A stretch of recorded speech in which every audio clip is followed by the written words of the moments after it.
Hello everyone, I am Farheen Khan. Welcome back to our channel Flawless Learning with Farheen Khan.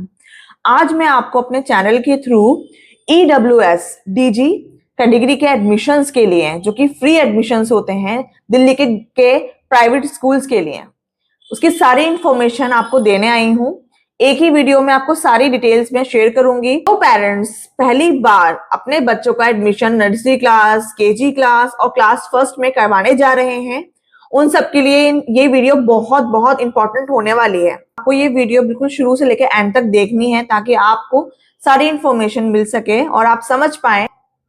अगर आपको मेरी videos पसंद आए तो प्लीज चैनल को सब्सक्राइब कीजिए, वीडियो को लाइक कीजिए और शेयर कीजिए ताकि बहुत सारे लोगों तक ये इंफॉर्मेशन पहुंच सके। चलिए स्टार्ट करते हैं और समझते हैं कि ये क्या प्रोसेस है। तो आपको यहाँ पर जो भी इंफॉर्मेशन मैं देने वाली हूँ EWS DG एडमिशन से रिलेटेड, वो सब कुछ मैं आपको इंग्लिश में प्लस हिंदी में दोनों में समझाऊंगी जिससे आपको बहुत अच्छे से समझ में आए। EWS DG category admission in Delhi क्या है? Under the right to education RTE act 2009 schools में हर साल हर स्कूल्स में 100 सीट्स के लिए एडमिशन लिया जाता है। उन 100 सीट्स में से 25% 25% सीट्स रिजर्व्ड होती हैं जो कि होती हैं EWS DG कैटेगरी के स्टूडेंट्स के लिए। तो आपके बच्चों को जो भी एजुकेशन मिलती है वो बिल्कुल फ्री ऑफ कॉस्ट होती है। क्लास नर्सरी से लेकर क्लास 12वीं तक बच्चा बिल्कुल फ्री में पढ़ता है। कोई चार्जेस स्कूल को नहीं देने होते हैं, ना ही मंथली फीस देनी होती है, ना ही कोई एडमिशन फीस लगती है। बच्चे को फ्री यूनिफॉर्म दी जाती है, बच्चों को फ्री बुक्स दी जाती हैं हर साल। अब बात करते हैं कि EWS क्या है। इकोनॉमिकल वीकर सेक्शन EWS आर्थिक रूप से कमजोर वर्ग। अब EWS कैटेगरी में कौन लोग आते हैं? परिवार की जो वार्षिक आय होती है वो 1 लाख से लेके 5 लाख के बीच में होना चाहिए। या जो लोगों की इनकम ईयरली इनकम 5 लाख से कम है वो लोग EWS कैटेगरी के अंदर आते हैं। EWS सर्टिफिकेट आपको बनवाना पड़ता है जो कि दिल्ली के सरकार की राजस्व विभाग government of NCT Delhi revenue department से बना होना चाहिए। बच्चे की फादर की जो ईयरली इनकम होती है वो मेंशन होना चाहिए कि वो कितना कमाते हैं। उसके हिसाब से अगर आपकी इनकम 5 लाख से कम है तो आप EWS कैटेगरी में आते हैं। इसी कैटेगरी में आएंगे अगर आपकी जाति SC ST OBC के अंतर्गत आती है तो आप OBC नॉन क्रीमी लेयर का सर्टिफिकेट बनवाएंगे। ऑर्फन DG कैटेगरी में ऑर्फन अनाथ बच्चे भी आते हैं। में आने के लिए आपको इनकम सर्टिफिकेट की जरूरत नहीं होती है, लेकिन SC ST का सर्टिफिकेट होना चाहिए या फिर OBC नॉन क्रीमी लेयर का सर्टिफिकेट होना चाहिए, तभी आप अपनी आप शो कर पाएंगे फॉर्म्स में कि आप DG कैटेगरी में आते हैं।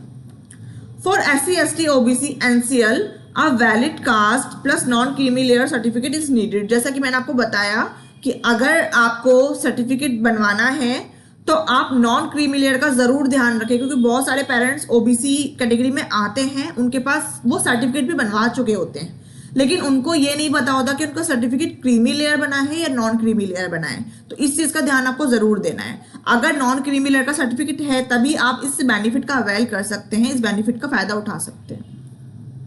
अब बात करते हैं एज एलिजिबिलिटी, आयु सीमा, कि आपके बच्चे की आयु सीमा कितनी होना चाहिए क्लास के अकॉर्डिंगली। अगर आपका बच्चा क्लास नर्सरी में जा रहा है तो 3 से लेके 5 वर्ष होना चाहिए, मतलब 3 to 5 ईयर्स उसकी एज होनी चाहिए। 5 ईयर्स अगर अबव है तो उसका क्लास नर्सरी में एडमिशन नहीं होगा। फॉर केजी क्लास बच्चे की age should be 4 to 6 years, 4 से 6 साल के बीच उसकी एज होनी चाहिए। क्लास 1 पहली कक्षा के लिए बच्चे की एज होना चाहिए 5 से लेकर 7 ईयर्स। तो अगर आपका बच्चा के स्लैब में आता है तो आप इसके फॉर्म्स भर सकते हैं और इस बेनिफिट का फायदा उठा सकते हैं।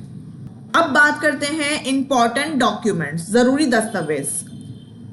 अगर आपको EWS और DG कैटेगरी के फॉर्म्स भरना है तो आपको पहले से ही अपने डॉक्यूमेंट को रेडी रखना पड़ेगा, तभी फॉर्म्स जब निकलते हैं तो हद से हद 15 डेज का टाइम होता है। और इतने टाइम पीरियड में कभी कभार ऐसा होता है कि आपका जो डॉक्यूमेंट्स हैं वो नहीं बन पाते हैं। तो मैं आपको यही सलाह दूंगी, यही सजेशन दूंगी कि आप अपने डॉक्यूमेंट्स पहले से रेडी रखें, पहले से बनवा लें। अगर कोई करेक्शन की नीड है तो उसको करेक्ट करवा लें, ताकि फॉर्म भरते वक्त आपको कोई प्रॉब्लम ना आए। कि क्या क्या डॉक्यूमेंट की नीड है, सबसे पहली बात करते हैं इनकम सर्टिफिकेट। इनकम सर्टिफिकेट, अगर आप ईडब्ल्यूएस कैटेगरी में आते हैं तो आपके पास इनकम का सर्टिफिकेट होना चाहिए। कास्ट सर्टिफिकेट, अगर आप ओबीसी एससी एसटी कैटेगरी में आते हैं तो आप डीजी कैटेगरी में जाएंगे तो आपके पास कास्ट का सर्टिफिकेट होना चाहिए। Proof of residence, address proof, जो कि दिल्ली का होना चाहिए। एड्रेस प्रूफ में बहुत सारी चीज़ें आप लगा सकते हैं, जैसे मैंने कुछ एग्जाम्पल दे रखे हैं कि इलेक्ट्रिसिटी बिल, आपका अगर खुद का घर है या आप रेंट पे भी हैं तो electricity bill, rent agreement, ration card, ये सब आप एड्रेस प्रूफ के तौर पर अपने फॉर्म में डाल सकते हैं।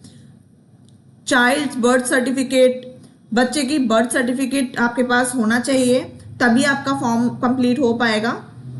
आधार कार्ड, आधार कार्ड बच्चे और माता पिता दोनों का चाहिए होता है। अब बात करते हैं एडमिशन प्रोसेस की। प्रवेश को, ये जो पूरा प्रोसेस होता है एडमिशन का, ये कंप्यूटराइज्ड ड्रॉ के थ्रू होता है। आपके बच्चे का ड्रॉ में नाम आता है तो बच्चे का एडमिशन ज़रूर होगा। बहुत सारे बच्चों का हमने लास्ट ईयर भी फॉर्म भरे थे और उनका एडमिशन हुआ है ईडब्ल्यूएस डीजी कैटेगरी के अंदर। अब उनके बच्चे दिल्ली के बहुत बड़े स्कूल्स में फ्री में पढ़ रहे हैं, तो आपको भी ये अपॉर्चुनिटी का फ़ायदा उठाना है अगर आप इन कैटेगरीज में आते हैं। अब बात करते हैं इंपॉर्टेंट डेट्स, टेंटेटिव डेट्स हैं ये जो मैं डेट्स आपके साथ शेयर कर रही हूँ, ये लास्ट ईयर की डेट शेयर कर रही हूँ। तो आप इससे अंदाज़ा लगा सकते हैं कि फॉर्म्स कब निकलेंगे और किस तरह से निकलेंगे। तो सबसे पहले बात करते हैं हम ऑनलाइन फॉर्म ओपन, जो लास्ट ईयर हुए थे 2025 में 3 फरवरी को स्टार्ट हो चुके थे, फॉर्म स्टार्ट हो गए थे। Application last date, form last date जो थी फॉर्म फिल करने की वो थी 19 फरवरी 2025। जब ये फॉर्म कंप्लीट हो गए थे उसके बाद फर्स्ट ड्रॉ जो आया था वो आया था 5 मार्च को। Draw result same day, first draw भी उसी दिन आया था और जो ड्रॉ का रिजल्ट था वो सेम था।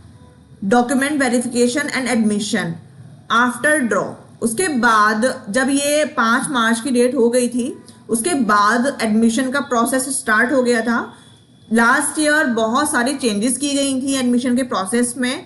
पहले क्या होता था कि जब एडमिशन्स बच्चे का होता था, बच्चे का ड्रॉ में नाम आता था, तो पेरेंट्स को अपने डॉक्यूमेंट्स लेके स्कूल्स में जाना होता था और स्कूल वाले उसको चेक करते थे। अगर कोई भी आपकी प्रॉब्लम या कोई भी करेक्शन होती थी तो वो इन्फॉर्म कर देते। बट अब क्या क्या गया है, गए हैं अलग अलग जोनल्स बनाए गए थे लास्ट ईयर, और अगर आपके बच्चे का नाम आता है तो आपके पास मैसेज आएगा जिसमें प्रॉपर कौन से स्कूल, गवर्नमेंट स्कूल्स में आपको पहुंचना पड़ता है।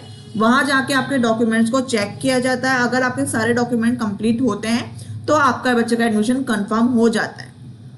और वो डॉक्यूमेंट्स आपको लेके, जो आपको रीजनल ऑफिस के जो लोग होते हैं वो आपको जो डॉक्यूमेंट्स देते हैं वो डॉक्यूमेंट्स देके आपको स्कूल जाना होता है। देन स्कूल कोई वेरिफिकेशन आपसे नहीं करता है, वो डायरेक्ट आपका एडमिशन करता है और आपके बच्चों को फ्री यूनिफॉर्म और बुक्स प्रोवाइड करते हैं। अगर आप जानना चाहते हैं कि ऑनलाइन एप्लीकेशन किस तरह से फिल करना होता है, कहाँ पर आता है, तो ये जो वेबसाइट मैंने यहाँ पर डाल रखी है, ये edu.del.nic.in ये वेबसाइट है दिल्ली गवर्नमेंट की। फॉर्म्स निकलते हैं, सारा अपडेट नोटिफिकेशन इसी वेबसाइट पे आता है।